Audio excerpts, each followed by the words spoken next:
Drafted into a communist army. Refused an education. Class enemy. The cold terror as friends disappear one by one after police questions. Their reasons are many, as are their sacrifices, their losses.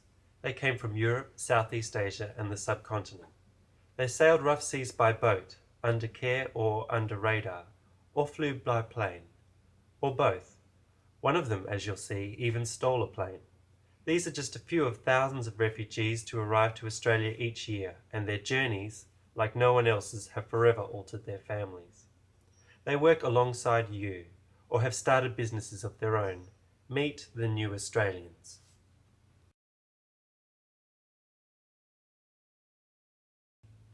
Robert Galbavi was drafted as a teenager into the Soviet Army, including a stint as a guard at the Chernobyl power station. Robert and 3 other draftees stole a small aircraft, flying to West Germany and freedom. "We were young and incredibly stupid," he said. "If I'd been older, I wouldn't have been brave enough. We should have been shot down." Today, Robert works a successful painting business.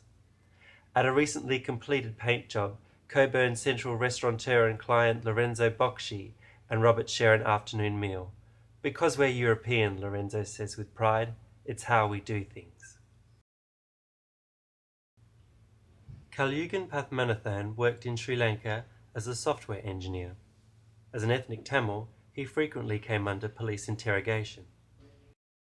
I was a member of the minority Tamil community in Sri Lanka, who has been persecuted by the Sri Lankan government.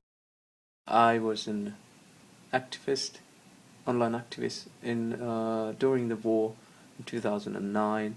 Because I was in the wrong place at the wrong time, the government thought I was a threat to them, and I had to leave the country to seek safe harbour.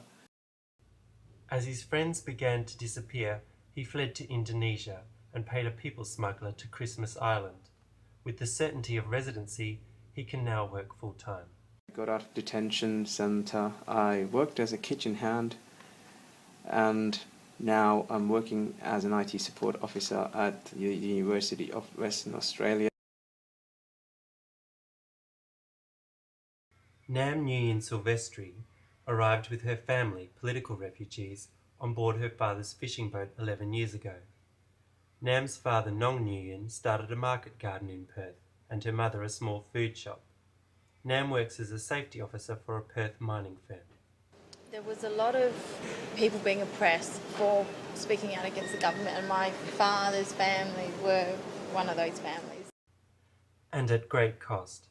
Her mother, Lien Nguyen, feels guilt, Nam says, for encouraging her aunt to seek asylum along with them. She was refused. She committed suicide rather than be handed back to the Vietnamese. At her work, Nam explains as safety officer placement of safety features aboard her mining firm's rescue boat. "Meetings can be a somewhat distracted affair up here," Nam giggles, proudly showing her company's new premises, what with a view like this. "Each year we get to bring our friends to see the Perth fireworks," Nam says. "I love to celebrate Australia Day up here."